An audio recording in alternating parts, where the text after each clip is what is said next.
My name is Greg Tull. I'm a stop-motion animation creator, director, and producer. If you've ever seen the feature-length brick film Bound, that comes from my studio, as well as the short film Atlas. You can find either of those online. I'm not going to show them here. Atlas was at the festival, I think, two or 3 years ago, the last year that it was in Tennessee. Now, if what you're interested in is how to create a brick film, that's what we call Lego stop motion, so that's kind of my studio's specialty, then that's the session I'm doing tomorrow. So that's how I'll kind of talk through the process from the ground up. Hey, I'm interested in doing a brick film. I don't know where to start. That's tomorrow. Today is a little bit more about science. So hopefully you were really excited to talk about things like friction, which is mass times acceleration, and some of Newton's laws. If you haven't taken physics yet, well, I'll give you a little bit of an introduction. Why? Why am I going to do this? Stop motion is about creating the illusion of life, right? I'm taking an inanimate object, and I'm making that object seem like it's a living thing. Well, for me to create the illusion of life, or the illusion of movement, first I have to understand what movement is. This will work best if we can have a conversation throughout this, okay? So I have a rough outline. I have some things that I want to talk about. Tomorrow will be sort of a much more straightforward teaching session, but here it's best if we have a conversation. So please feel free to raise your hand, interrupt me, clarify something along the way, and let's dialogue as we go through it. This handout that I've given you is some topics that I want to cover. It'll help give us a little bit of structure, and it's some main things that I want to hit, but then let's dialogue. All right, if you look right at the top of this handout, you'll see topic number 1 is something that I've written all in caps called ease in, ease out. If you already do stop motion animation, then you probably know this is kind of a foundational principle, a foundation principle of doing stop motion. What does that mean? Well, it means that nothing goes from being completely still to in motion all at once. So if I wanted to run across this room, I'm not standing still and then immediately at my running speed, say 6 miles an hour. There's going to be a period where I accelerate, right? I speed up to that running speed, and then I have to decelerate again on the other end. That's what easing in and easing out is. I'll show you this example right here. Hudson actually animated this with me. So this is an aerial spin kick. And if you watch this, so take the character in purple, currently on screen right, there's a wind up to the kick, and then there's kind of a wind down at the end.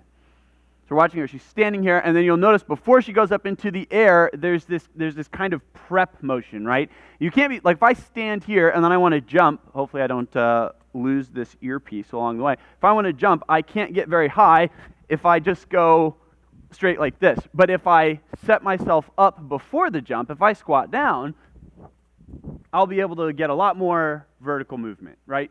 So that's what we're talking about when we're talking about easing in and easing out, is how do we take something that's still, turn it into something that's moving, and then have it come down again at the end. Okay, we do this same thing when we animate cameras. So there's a sequence from this clip that I'm going to show you guys, just a few shots here at the beginning. Here I'm actually animating the camera pushing through the bars of this jail cell, and as you can see, this shot as well, when this camera pulls out of this sewage pipe, the camera, which is animated, has to follow these same kinds of rules. So at the beginning, the movement starts very slowly, it speeds up throughout the middle, and then it slows down again at the end. It's slow here at the beginning, we speed up through the middle of this backwards track, and then it slows down again at the end. And I'll actually just show you guys the rest of this, and just watch and look for those opportunities for movement and see where it's slowing up and it's speeding down again. This is going to be one of the most fundamental things you're going to want to address in stop motion animation, is how do you ease into and ease out of a movement.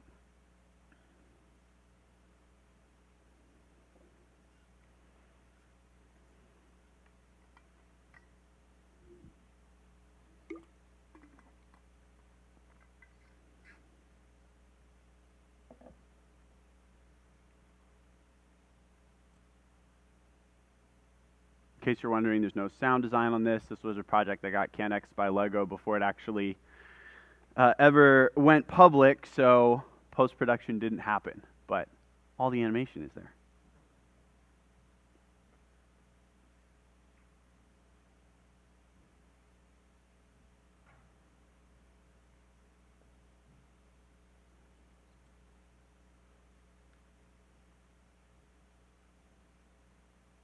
One day I probably should go back and do sound design on this. It would be fun, but maybe to my detriment. Sometimes I can be a little bit too future focused, and so there's a lot of compositing in this shot. I can talk about some of that later, but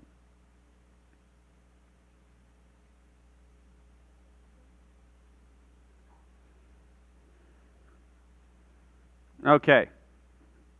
So there's a couple things we'll touch on in that. Okay, so that's the first topic, ease in, ease out. What questions do you guys have about that? Is there anything in there that doesn't make sense to you? Anything you want clarification on? Yeah. Yeah, that actually is cellophane over a blue layer, paper, I think is what it was underneath. Yes? When you do your ease in and ease out, do you just kind of eyeball your ease in or ease out, or do you create charts or? I eyeball it. Yep. So, okay, so this is a combination of art and science. It's both of those things put together. So if we understand about acceleration, at the same time, you do have to eyeball that movement. And so that's where playbacks come in handy. So if you have an animation program, which I'm going to open one in a little bit, and I brought a number of shots with me from some of the projects so we can step through some of those things in the animation program. And I even brought some of the rough footage with rigs so I can show you what that looks like with a rig for something like aerial movement before those things have been edited out. So hopefully that'll be helpful for you. But it is felt out. A lot of the times if I'm doing it with a camera, I will chart it. And the reason is because a camera, you want to be very precise when it moves. Human nature, we're very imperfect, and so our movements can be a little less fluid, and that works. But if I'm animating, a pan to the side or something like that, I'll often chart it out even on my screen to make sure I'm getting the correct increments. And then along the way, in the middle of a pan with the camera, if your movements aren't spot on, it really looks like it stutters. Especially because, bear in mind, in a stop motion environment, you're probably animating at like 15 frames per second, or maybe 12, 24 if you hate your life. So I don't do that. Kudos to the people that do. There's always a balance, guys, between how good it's going to look and then being able to get it done. And anyways, all right, do what you want. Yes?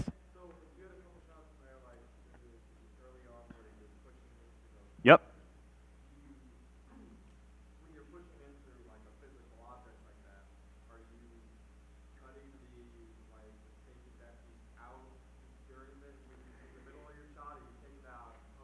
Yeah, so I physically take it out. I'll go back to that shot real quick and show it to you. So what's happening right here is I couldn't find my image stream very handy for that, but so the camera is physically pushing forward. However, because of minimum focal distance, I actually couldn't get the lens all the way into the jail cell. So at the point that the camera hits the bars of the actual door, it can't go any further forward because that gap is a 1/4 inch. So think about it like this. Cinematographers in real life, John Clay, have the advantage of their camera super tiny in comparison to their environment. But I basically work in an environment where my camera is a semi-truck. So if I want to push into a jail cell, I got to rip off the whole front wall of the jail. So what I did is actually once the lens of the camera hit the actual bars of the door, I replaced the jail cell door with 2 upright bars. So you can see these 2 Lego bars on either side. And then I actually cheated the bars sideways. And then I also cut in more in post. So it's a combination of physically pushing the camera forward, cheating the bars to the side once the lens makes contact, and then cheating the difference in post. So it's physically happening. But like I was talking about those movements, even if you're pushing in on something like this, I'll measure the distances for my dolly rig as well. So I'll literally have a ruler there, and I'll be like, I'm starting at 1/10 of a centimeter, and then it's 1/10 of a centimeter and a half, and then it's 2/10 of a centimeter, so on and so forth. Yeah.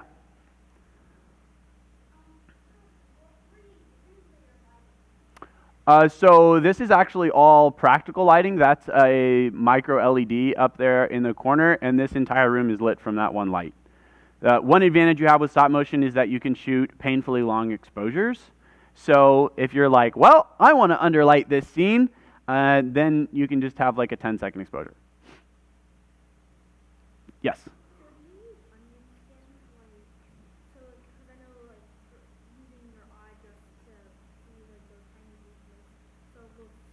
Yep. Okay, maybe this is heresy. I personally hate onion skinning. A lot of animators like to use it. Benjamin, I think you're a big onion skinning guy. No? What about you, Hudson? Are you a big onion skinning guy? All right. Hudson back there is a big onion skinning guy. I'm not. I think it's because when I started learning to do stop motion, I didn't have that technology. And so I just got really comfortable with stepping back and forth and doing like replays of a certain sequence to test how I felt about it. And I've sort of never been able, like, to me, having the ghosting on screen, I just can't cross that barrier. So I would say that's a personal preference thing. You can get the same effect by stepping back and forth or reviewing your footage as you can get using onion skinning. If you like it, use it. If you don't, take the high road. Low road, other way. This scene right here, there's not a lot of room in there. Correct. Flywall that you're using here. Actually, the ceiling comes off every frame. Well, so here's a trick for you. If you want to do, so I needed the ceiling to be on there for every shot because the lighting needs to be consistent, right? So what I actually did is, even though I'm taking that on and off every frame, like, you can do your best, but there's going to be a little bit of movement in the ceiling.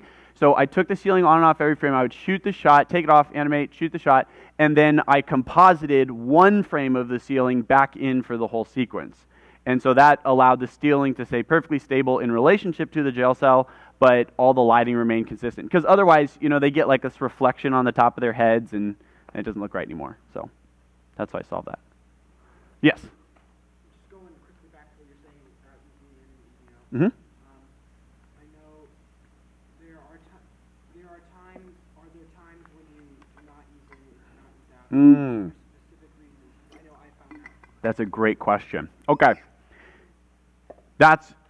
You absolutely don't always do that. There are exceptions. And those exceptions are when something needs to happen at an extremely high speed, right? So if a character was firing a rifle, okay, and there was like a muzzle flash from that rifle. Well, in real life, that muzzle flash is going to happen in such an insignificant period of time that I don't have time to ease in and ease out of a muzzle flash. I can't do like a third of it visible and then 2/3 of it visible. It would be half a second. And a muzzle flash in real life is like, it's just a split second. So that could be a single frame, right? So something like that's very, very fast. Maybe if you had like Superman taking off from the ground or something like that, he has powers. He doesn't need acceleration apparently, because I guess he just like twitches his calf muscles and then he launches. So in a case like that, you might not do so much of the easing and easing out, but as a general principle, that should be carried over on like 99% of what you're animating. Yeah. Yes? So do you have like a specific measure of how to keep your minifigures walking like the same in every shot? Like, you Yeah. don't always have a ton of trouble with that. Yeah. So normally when I have characters walk, I think I have...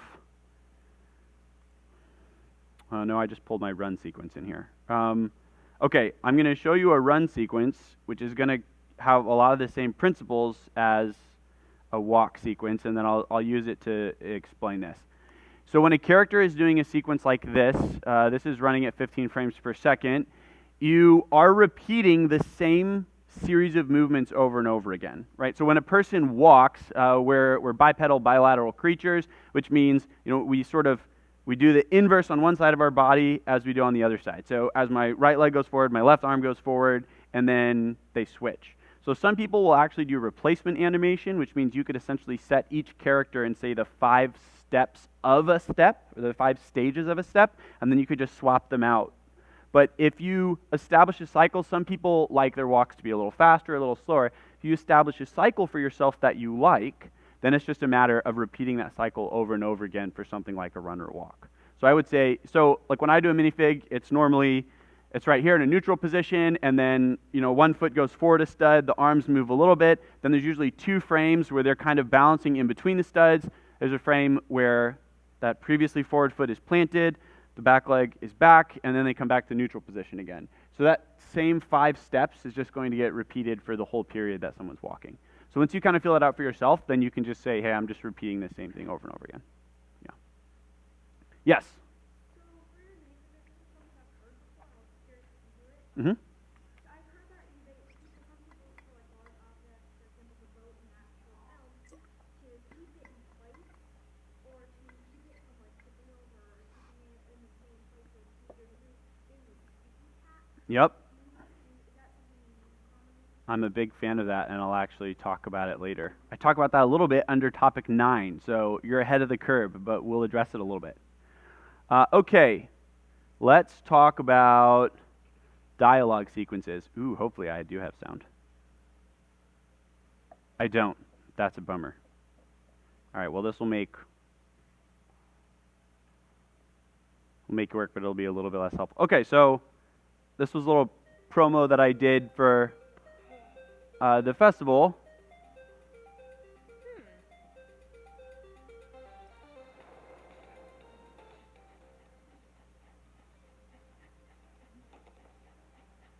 Social media.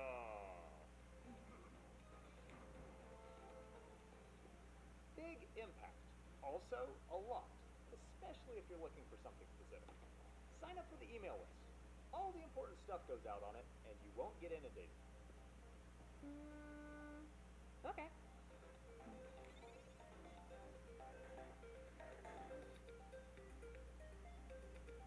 Apparently when you adapt USB-C to HDMI, you don't get sound. I guess that makes sense. Okay, so we'll go to dialogue, which is the third topic in here.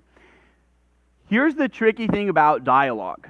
What you're trying to do is you're trying to match up what your character is saying with the way your character is expressing. So like right now, you see me talking with my hands. I do that a lot. Some people don't. I talk with my hands. So if I want to emphasize something that I'm saying, the same thing that's what I'm trying to achieve when I'm doing it in animation. So the first thing you have to do is you have to have pre-recorded your dialogue. You can't match up very well how someone is expressing what they're saying if you don't know what the character is saying first. Then if you pull that into animation software, you have the ability to say, hey, it's 15 frames into this shot when the character goes, hey. So I know around 13 frames, I might want to start that movement because what am I going to do? I'm going to ease in and I'm going to ease out. And then, at the middle of hey, I might want to have their arms all the way up. And then as hey, maybe hey's over 3 frames, right? I'm going to start going back down again. So you have to have pre-recorded dialogue, and then you're looking to say, where in the dialogue do I want to emphasize certain things? So, like my intonation raised on where? Where in the dialogue? So I would look at that sequence of dialogue, and I'd say, hey, here's where I want to emphasize a given movement for a character, pre-record, put that in my software, and then pick out the spots in the frame. So if we look where Jonathan is talking, that's Jonathan Shoots, by the way, as a minifigure. Big impact. Also. Oh, give me 1 sec there. Big impact. Also a lot. So a lot is. If you're looking for something specific. Sign up for the email list. All the important stuff goes out on it, and you won't get inundated.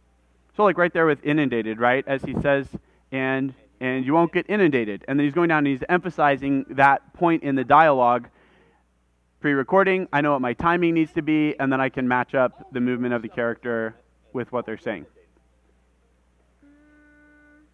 Okay. Same thing there where she leans forward into the camera when she says okay. Okay. That's simple, it's not very long, it's just the one expression. But that's, at its core, how dialogue works. Pre-record, know you want to emphasize. Yes, sir? So then you create exposure sheets then that you go by when you're shooting? No, I don't. Should I? Maybe. This works for me, all right? Art and science, guys. I'm going to call that one the art category. Some animators really like to use them. I do have to provide more specific direction when I'm talking to other animators. When I work myself, okay, when you work by yourself, it's really easy because you don't have to try to help anybody else understand what your vision is. But when you want to start working with a team, it becomes a lot more important. So I usually don't do full exposure sheets. What I'll do instead is I will create the animatic ahead of time, and then I'll know in a given shot that's 54 frames. If it involves dialogue, what I'll usually do is I'll give my animators key markers to hit.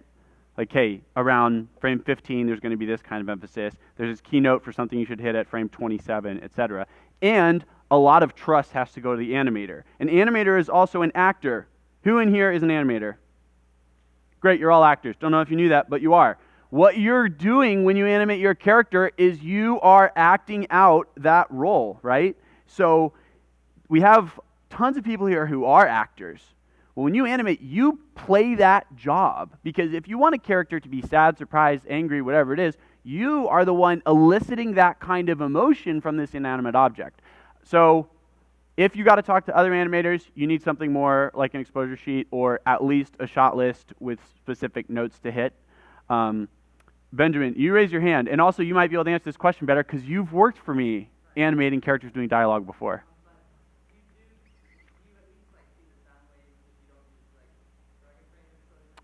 I did. Yeah, that's a good point. So in Dragon, which is the stop motion software that we work in, listen, guys, if you want to take this seriously, I recommend you get Dragonframe. Okay, the capabilities are crazy. It's super helpful to have it. You can pull up underneath your image sequence in Dragonframe.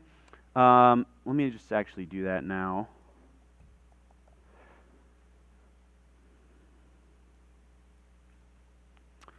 You can pull up in your image sequence and you can load dialogue. I don't know if I brought a file with a dialogue underneath it. Okay. Hudson, is it okay if I use this shot? Perfect, thanks. All right. So you don't want to see me on this at all. Okay. So what you can do in Dragonframe is if you come over to your audio panel, if I loaded audio into this track right here, it would break it up by frame. You can still see the frame count right here along the top of the sequence. If I come back over to my animation window, if an audio clip was loaded in, it would show up just underneath the image sequence there in the bottom. So I would be able to see if I said, hey, in the middle of a sequence, I'd be able to see where the sound wave rises when I'm placing emphasis on a given word. And a lot of the times in your sound waves, that's where you're going to decide to place your emphasis. If there's emphasis in the sound wave, you probably want to emphasize something with the character. If I'm saying the in the middle of a sentence, I'm normally not going to decide to say, hey, the guy, and like I'm not emphasizing the, that's kind of weird. So if the sound wave says it's important, that's where you're emphasizing with the character. So you can pull that in and see it lined up with the image sequence.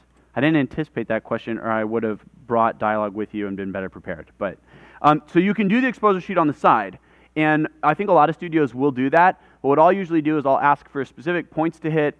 I'll provide the sound waves, whatever the dialogue is, the audio for that particular sequence, and then my animators will follow that. And I usually, when I work with animators, they have some experience, and a lot of them have already done production on their own, so they have a pretty good idea of sort of what we're going for. And then I place a lot of trust in them. And I prefer to work really collaboratively. I don't want to have control of every aspect of the process.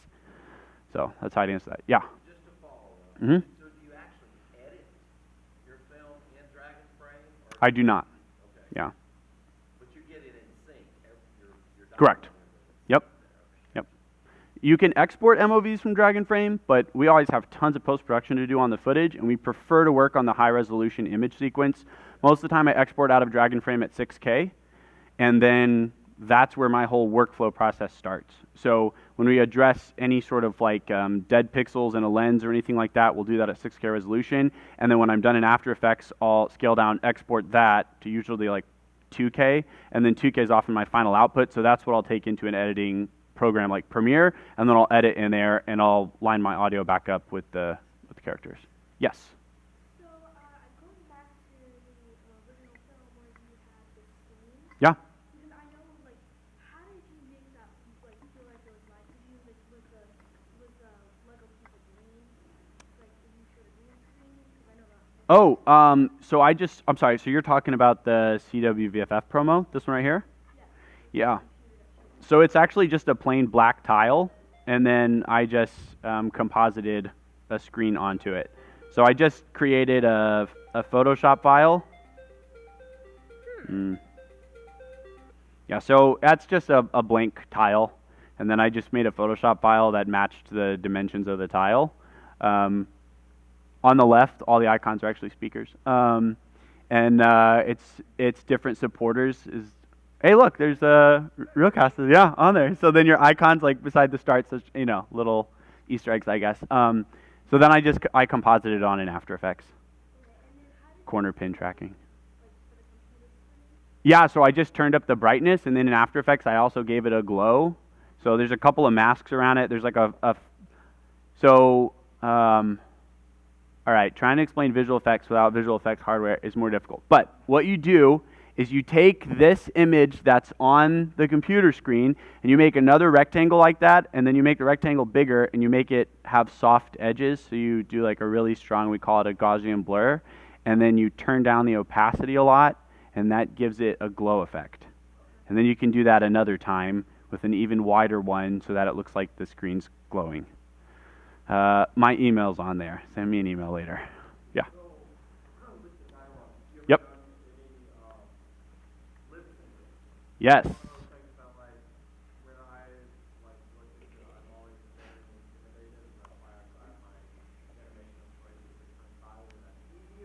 Yep. Okay, so the animation, if you've already pulled in your audio clips, I see your hand, give me 1 second, buddy. If you've already pulled in your audio clips, your character's movements will already be synced to what your character's dialogue is.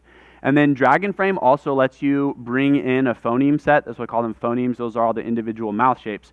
So usually a phoneme set will be around 26. Some people do more or less. I think for bound we settled on 19 because some shapes are close enough to each other that you almost don't need the difference. But just like using the sound wave to emphasize certain movements in your character, it's the same thing with the phoneme shape.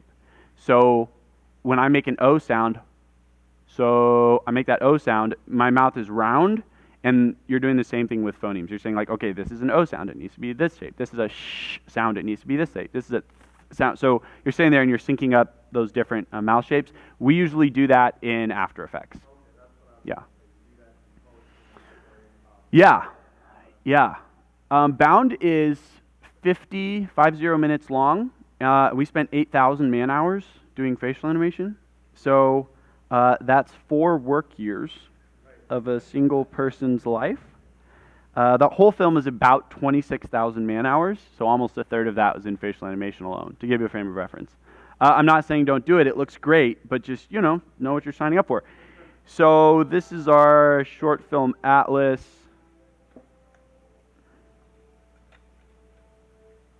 Control. I was just informed that the work crew dead. I'm going to go ahead a little bit. There we go. Careful. The gear room is a dangerous place. You should have seen the Argonne Forest.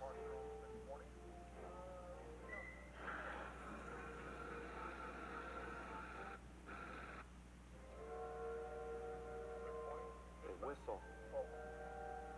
5 miles out. It's ahead of schedule. Dispatch, the 620 is almost here. The bridge is still inoperable. Over 15 minutes early. Control. I've been trying to hail them. They're not hearing me. I repeat, I get no response.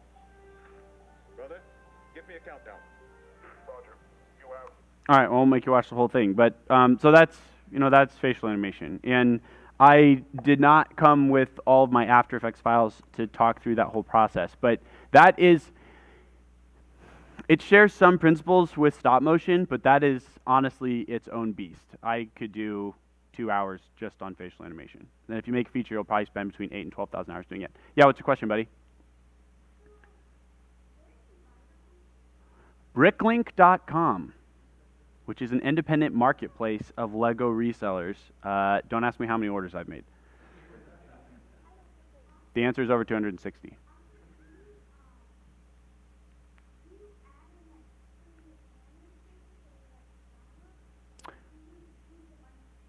Sure, that's a good question. So for Atlas, we actually designed 10 custom, I'll call them landing expressions. So key expressions that we wanted our characters to be able to hit, and then we got those custom printed beforehand. There are, like, if you look at Emmett from the Lego movie, he has a wide selection of heads already pre-printed that Lego sells. So if you chose a face like that or some other more neutral faces in Lego's inventory, then you can swap heads because some are quite close to each other. They maybe have black, thin eyebrows, no facial hair, or something like that. Emmett has a bunch of expressions you could choose. For Atlas, we designed and printed our own, but most of the time for the facial animation, it's all a post-production process. Trying to swap heads is prohibitive if you want to do it every frame. There's a couple reasons. One, Lego faces are printed at a super small scale, so even the slightest variation from one head to the next would cause the face to look like it's shifting in relation to the character's head, which is pretty weird. And then it would just be a lot of time popping heads off and trying to match them up frame to frame. So as much time as it takes in post-production, it probably takes less time than it takes if you're doing head swapping. Yeah. Mm-hmm. Oh boy. So Atlas was all in all 14 months in production, about half time, I want to say. So probably 7 months for that whole film. And I had 3 other animators, Benjamin was one of them, who animated on that project as well. So most of the sets, that's a hard number to pull out specifically, but I'd say probably several days of that is just building and setting up sets. That main set with the train right at the beginning is easily 3 or 4 days in building and design. Yeah. Yes. So when you are doing your dialogue, Mhm. you're going to be actually putting the mouths in post. When you're shooting the characters, do they have mouths at all? No. That's a good question. Yeah. The easiest thing to do is actually to use Brasso and clean the printed mouths off of the characters beforehand, because otherwise that's an additional step you have to do in post-production. And then we track the digital mouth onto the face using the eyes. And so that's how you get the perspective. Like Mm-hmm. the heads, right? Yep. We use a virtual cylinder in After Effects, and that virtual cylinder tracks in scale and movement with the character's head. And then we use the eyes as the reference point. It's sort of like 2 anchor points. And then we can just add the mouth in post, and we're not having to clean off the old one. Yeah. Okay. Yes.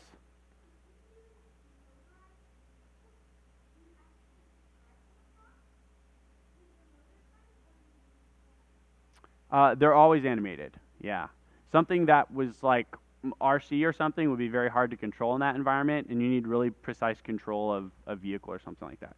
Okay, so I'm going to move on to topic number 4, which is action sequences, and I'll show you a couple videos about that, and we can talk about it.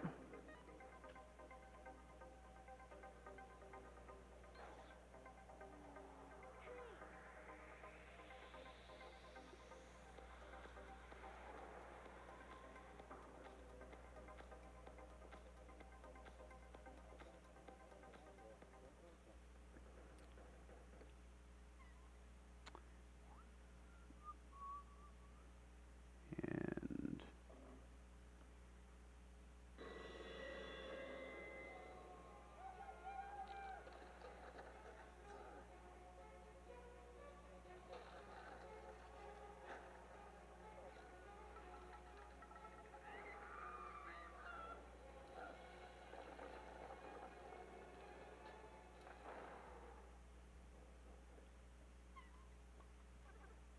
okay, so there's a Dragonframe shot I'm going to pull up for y'all.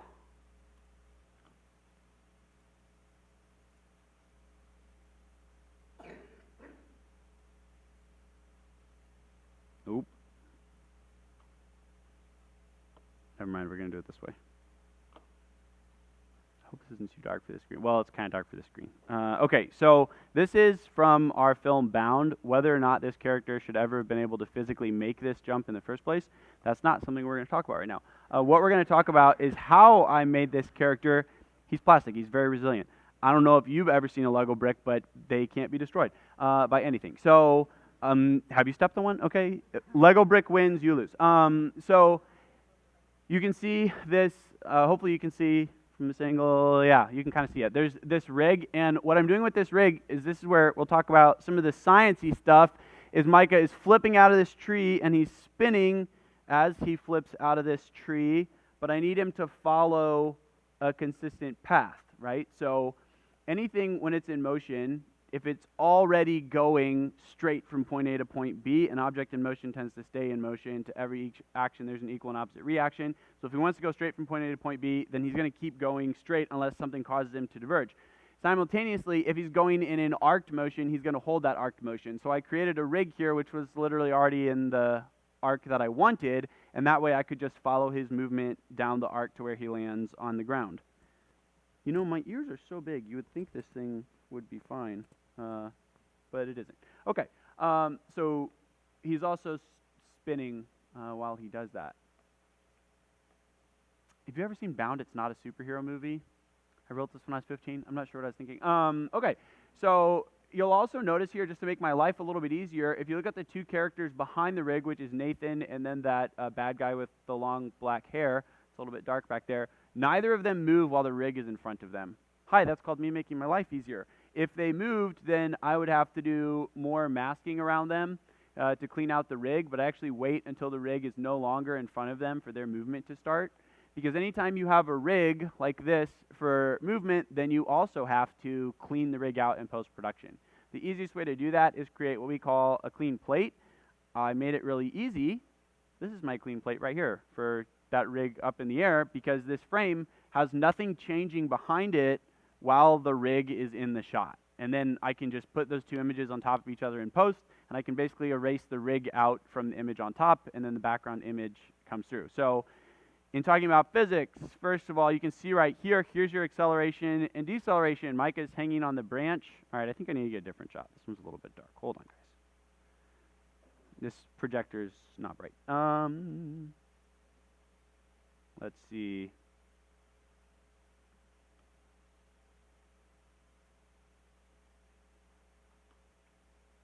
Okay. There's even a rig in this one. So this character is going to prime herself for the movement. So you'll notice at the beginning, not a very big movement, right? And then these movements are going to get consecutively larger. But even at the bottom of this prep, right? So she's posing herself to make this jump. At the bottom of this prep, there's still a little pause, and then her direction reverses. So coming down, pause, pause. Not a pause, it's a very small movement. So it's decelerating, decelerating, and then starting to accelerate in the opposite direction. Those movements get bigger again. And to get herself up in the air, it's not just her legs that she's using, it's also her arms to swing upwards. So as her arms step through the movement here, that starts to give her upward momentum. And then as she's doing this spin, her left arm and her right arm swings backwards to help create rotational motion, right? So from jumping, she's already created vertical motion, and then to create rotational motion, she uses her arms. And all of this, of course, happens in very short order. I guess Zane is having a bad day. So there you can see we also disconnected her leg from her like regular Lego hip joint, because Lego characters don't naturally kick sideways. And you can see at the top, watch what's happening with these clear 1x1 round plates that we're using, right? So she comes off the ground, it's 3 of them, and then it's 6 of them. And notice even with her vertical movement, there's going to be acceleration and deceleration. Now it's 7. It's 7. We have a little bit of a cheat here because she has this rotational motion, so it's kind of like she's a little bit of a freeze in the air for about 3 frames.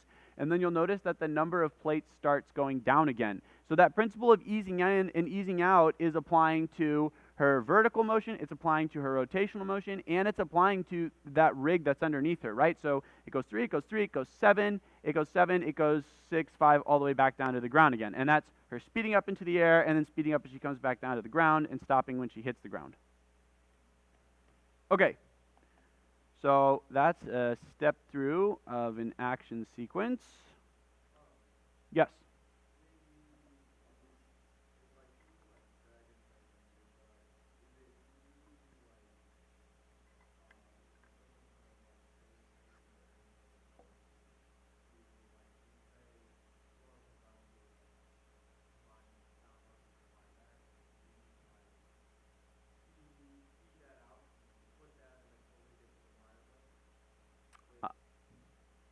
I think the short answer to your question is that keying anything is never easy. Keying always equals compositing. So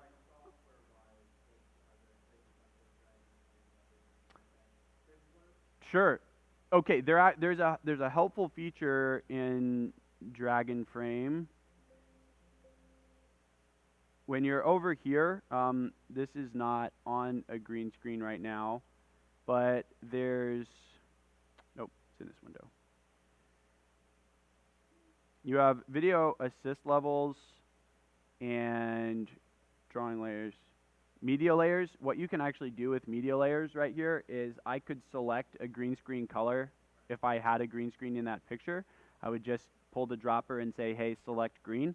And then you can change the tolerance and smoothness. And what that is it's a rough key on the sequence. So that gives you a pretty good idea in your image sequence before you take it to post about how cleanly that key is going to pull. And then obviously if you have like Keylight 2.0 or something in After Effects, you have way more control over it.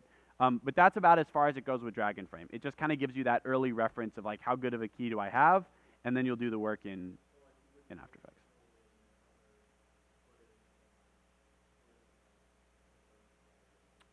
Actually, you can do that, yes. Yeah, so what happens is if you were to pull that green screen in front of your animated footage, well, here, I might be able to do a crude version of this to demonstrate.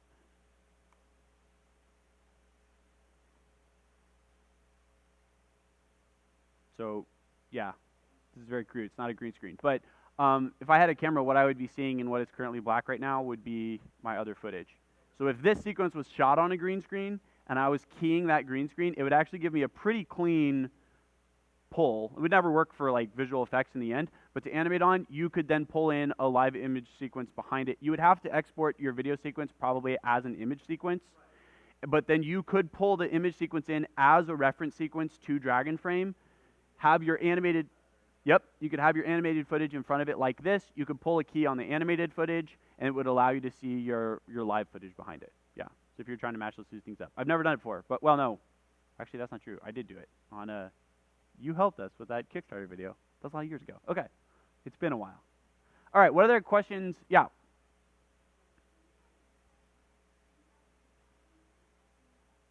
I do it all in After Effects or Photoshop. Photoshop now supports image sequences, which is amazing because ultimately what you have is a whole bunch of pictures. And Photoshop is really good at working on pictures. So you have even more control options in Photoshop when it comes to editing and doing effects. So it really depends on what I'm doing. If I'm doing something like I'm cleaning putty out of a sequence, then I'll actually do it in Photoshop because Photoshop has some great like masking and replacement tools, and it's easier for me to work in that environment. And then I'll carry it over to After Effects if I'm going to pull a green screen or do some kind of other effects. Yeah.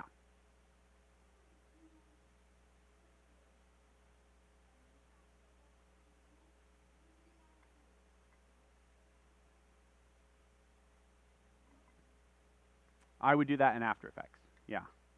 Adobe After Effects. There might be some options out there. If you guys come tomorrow, I'll talk about some other software options and things that exist and some other resources that you could use online. After Effects is one of the industry standards for doing visual effects, but that's its whole own beast. If you have questions about it, email me after this, and we'll talk about it. Okay, what other questions do you guys have about action sequences, fast dialogue, something that's not straightforward and repetitive? Yeah. You do. Yeah, well, actually now it's a subscription. But you do have to buy it. Yeah, it's not free. If you're here tomorrow, I will give you some other references for things that you don't have to pay for, which is really great. Okay. All right, so I'll show you a couple other action-related things, and we'll talk about some aerial stuff. So like with both of these ships in this shot, all these guys standing on this ship mast, they have support. That ship doesn't have support, right? So in any of these shots where you're able to see both of them, like this opening shot right here, you have to animate these on rigs. And the easiest way to animate on rigs is if you're going to do something in front of a green screen, which this is, then it's pretty simple. You can just make a green rig a lot of the times, and you can pull your rig when you pull the green screen afterwards. But you're supporting it with something underneath it. I like to use a ball joint or something that, or I'll use even like the tripod head sometimes to support the ship or whatever I want to move. That little pirate bad guy video that I showed you earlier, there's some helicopters. We can go back to that shot too. Those are all supported on rigs. And then you have to edit the rigs out afterwards. So that's the whole key behind aerial maneuvering is still bearing in mind you have to follow all of your traditional animation principles. That's why I pulled up that shot of Micah earlier where he's doing the flip out of the tree with that arched rig. Because if your ship is moving sideways, up, down, at an angle, whatever it is, you're still easing in, you're still easing out, and you have to follow a given trajectory for that movement to make sense. Because if the ship's over here and it's over here and you're trying to fly sideways, but that it's not consistently sideways and it's like going up and down, then it's going to look real funky. So bear in mind, you want to create a trajectory for your object and then maintain that trajectory throughout the whole aerial movement. I'll go back to, give me 1 second, I see you.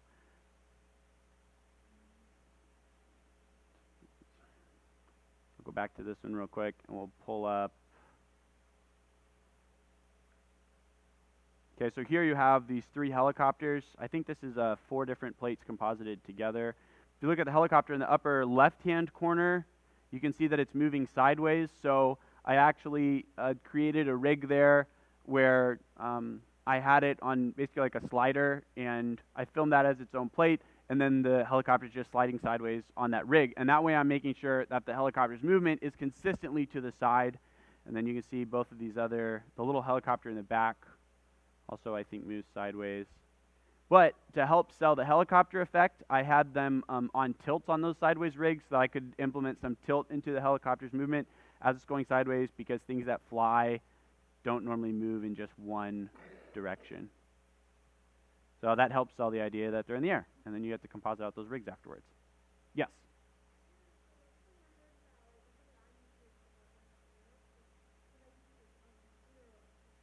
Mm-hmm.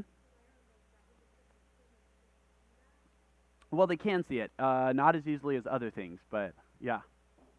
Earlier in this video, I used fishing line right here. I don't have big hands, but my fingers don't fit into that. So this is a solid tube, because you can see where the camera pulls out of that sewage pipe first, right here at the start of this shot.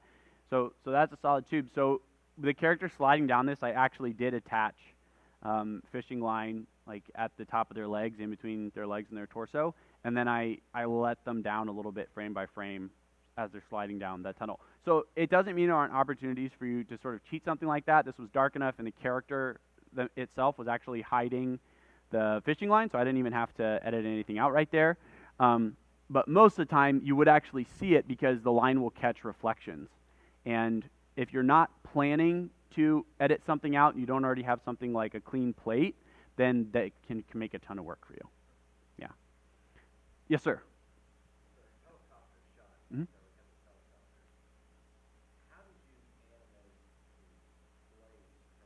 Yeah. There's actually no motion blur on the helicopter blades here. Yep, it's all stop motion. So I'll give you a note when it comes to doing something about rotation that I figured out a few years ago. It's essentially offsetting. So like if you look at this helicopter in the upper right-hand corner, that one has 4 blades. The one in the left has 6, but it's a little harder to tell. You can see where those 4 yellow 1x1 tiles are on the ends of the blades. So in this shot, I would shoot it right here, and then I would rotate it, but you can't rotate it like 90 degrees, because then the blades haven't moved in relationship to each other for the next frame. So then it's just sort of this weird like frozen stuttering thing, and it doesn't make any sense. So if I was doing something like a ship's wheel, anything that had rotational movement and was equal in every direction. So if it doesn't have like all the same spokes or something like that, if there's some unequal component on it, you could see that thing moving around. So what I mean to say is, like, if this water bottle was on the end of a spoke and I was spinning the water bottle around in a circle, this water bottle would look like it was doing its own movement. But if I had 4 water bottles and I move it 90 degrees every time, as far as my eye is concerned viewing this stop motion, it doesn't look like it's turning. So I would shoot this shot, and then I would turn the rotator blades, the rotor blades, the rotator blades? Isn't it? The rotor blades like 45 degrees instead, so that it's essentially bisecting the empty space between 2 blades, and that's how it looks like it's actually spitting. Yeah, so that's just a note on doing rotational movement to sell it. So every time each frame is basically just bisecting what it was doing before, because of the speed of the rotor blades that I want. If it was something like a ship's wheel that was slower, then obviously I wouldn't move it that far. But yeah, that's a great question though. Yes.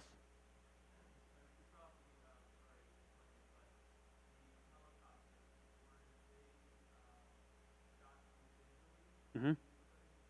Yep. So they're shot on what we call a separate plate, and then composited together. So in the initial shot, it's the pirate ship. Well, this larger ship that you see in the foreground and in the background, that's the exact same ship. So that's two different plates. What I mean when I say plate, in case you don't know, is it's different sequences of images. So this was actually 4 different sequences of images that all get composited together in the end. So they basically get stacked on top of each other, and then you cut out the thing that you want, and that's in front of the original sequence of images, and that's how it looks like it's all in the same picture. None of this was shot on green screen. I shot it all on the same background plate. Because it's a locked off camera shot, thank goodness, it makes that a lot easier. And that way, like when I have the rig under the big helicopter on the left-hand side, I can just cut it out right on top of the original image sequence, and I don't really have to worry about compositing or anything like that, because the other background elements all stay the same.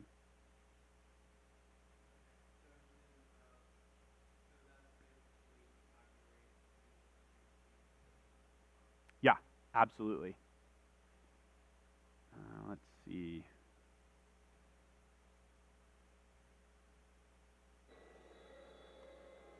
There's some other arrow movement in here that I want to talk about.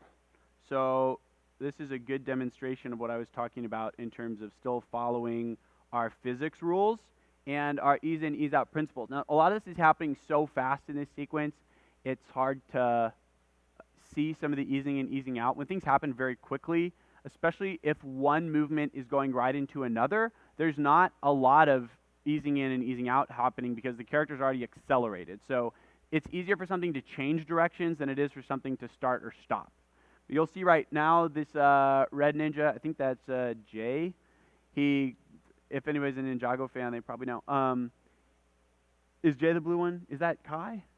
All right. Nice. Thanks, guys. So Kai's the red ninja, obviously. And he'll go up here and he chops a branch off this tree and he comes down again. And notice what the arc of movement is when he goes up to chop that branch. So you'll see, sorry, it's a quick shot, but he does it in a U, right? Because you can't go up to something at an angle and then come back in the direction you just went, unless you're like have really strong magnetic boots or something. So, right, he goes up in that arced angle and then he comes back down again on the other side of the angle, and it's at the top of that arch that he's hitting the branch. So that's the kind of thing you want to think about even in an aerial movement, right? His characters still need to follow these principles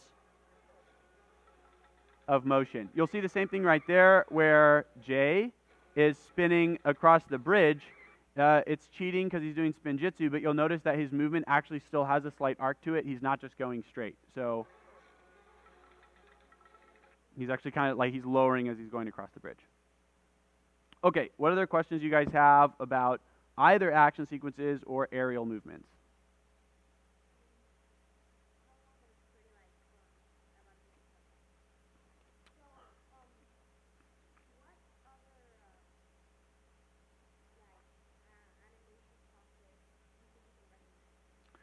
Okay, so there's really only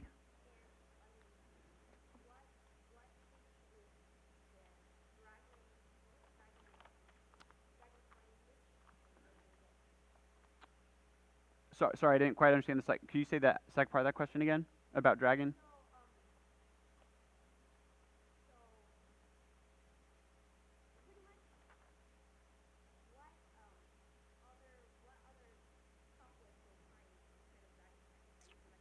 Yeah, so there's a couple options out there. You could use something called Helium Frog, which is an open source, very inexpensive option for doing stop motion. There's also Stop Motion Pro, which is another industry standard. I think Stop Motion Pro is around like $180. It has a lot of professional level capabilities, not quite the same degree as Dragonframe. But to be honest, I don't even utilize all the capabilities in Dragon, so I don't utilize a lot of them because I don't have like $30 million. But some companies do. So Stop Motion Pro would be kind of like the next big one step down from Dragonframe, and then something like Helium Frog, or there's a newer app called Stop Motion Studio, which is also a free option that you can use, and I think has some basic features like onion scanning. And then if you're here tomorrow, I'll talk about that some more, because I'll be talking about how to do brick films for beginners. So if you're like, I want to do brick films and I don't know what to do, that's tomorrow. What's your question? Yeah, so, all right, I'll go back to that one real quick. Okay, so I made my life easy, actually. So I'm doing the same thing. I'm doing some kind of rig behind it, right? So just like in that shot with Micah earlier where he's jumping out of the tree, you have to have something that holds that object in space and time, and then you have to edit it out afterwards. So as he's dropping all these boards on the bridge, they're coming off the top of the screen, and then in this short shot right here, most of what I did right here is like that board is actually stuck to J. That's J. Right, that's J. Yeah, that's J. So you can see that board that's right in front of him right now in his right hand. So it's actually stuck in front of him. And then I'll usually, in this sequence, I only did like one frame in the middle where they were on a rig to keep my life easy. And then I have them on this closer edge of the bridge. It's actually attached with putty underneath to the bridge edge, and then it kind of like falls down at an angle. So it looks like it's coming down and then landing on the bridge, but it's spending very little time actually in the air. And that's just tricks to not overcomplicate your life. And then you'll notice in the next shot right here, all the boards are actually resting on the bridge the entire time. Some of these shots are short, but so also you can hear the same lady screaming over and over again. Just like that. So those boards actually aren't really in the air at all. They're just the one front edge is coming down to the bridge, and then I'm just levering them down onto the bridge body to kind of sell the effect of them coming down without me having to composite a rig. Sir? So do you find that a lot of times when you have these action scenes like this, you maybe can do it really quickly so you don't have to have a lot of in-between? Is that intentional? To be honest, it's just all based on what the action is. So if it's an action that's supposed to happen very quickly, then there's not a lot of in-betweens to do. If it's something that needs to happen more slowly, then I have to do the in-betweens. If I want to do action that's slow motion in stop motion, first of all, good luck. Second of all, no, it's totally doable, all right? It's just really painful because if you miss any of your like trajectory or in-betweens, then it just looks super weird, okay? That's reality. So I would not say that I intentionally speed things up, but you can hide a lot in fast action. So as long as you sort of understand the basic principles about, arcing and things speeding up and slowing down, then you can definitely hide some things and it'll still work, if that makes sense. Yes? Yeah, I certainly have. I actually don't know if I brought any non-brick film examples. I did. I brought this non-brick film example with me. I don't love this project at all. I got paid for it. It's not Lego, but it's kind of like Lego. It's very similar. You'll notice though this little green character that's with him doesn't have any articulation, so all of his movement is pretty much just turning and bouncing. But for this character, a lot of the animation is very similar because he actually has joints similar to Lego characters, except that he does actually have knees, so that's a little bit different. And he rotates his torso at the hips, so there's a little bit more flexibility in his movement. There's a character just briefly in here later who is made out of presents. So I didn't write this, guys. I don't know. So there you go.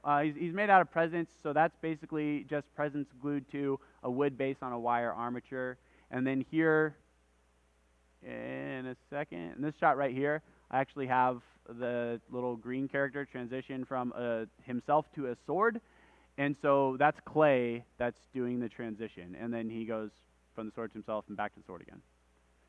So yeah, I do sometimes work in other mediums, but a lot of my brand is built around Lego, so I try to avoid using other mediums. But sometimes you need to make money. So there you go. Sometimes I do non-Lego options. There you go. little transition there. Just like anything else, you know, I'm easing in, I'm easing out. I'm making a clay version of that little green squishy guy, whatever his name is, and then I'm literally just like changing the shape of it to get closer and closer to the sword each frame. And okay, well, we're almost out of time. I'll make this very brief. If you are experiencing glare on your characters because Lego is very shiny, right, then think about diffusing your light. You can put something like a white diffusion cloth over them, or even use wax paper. Don't do it on a lamp that's too hot, or your wax paper will melt. And then dust and hair. You'll often see this in your frames. If you get that in your frames, what I like to do is I would literally just keep a can of compressed air with me on set. And be careful, because if your characters aren't locked down, you start using compressed air, well, you're going to reshoot that. Or, you know, you could film with a live camera. I don't know, that's a separate thing. But, you know, a lot of the times, some animators like to use gloves. A lot of times I would just keep like a cloth or something with me that I could just like wipe my hands off with, just to help keep skin flakes and things off my characters. So, if you have more questions, please email me or talk to me afterwards, and you can come to the session tomorrow if you want to know about brick filming for beginners. Thanks, guys. Appreciate your time.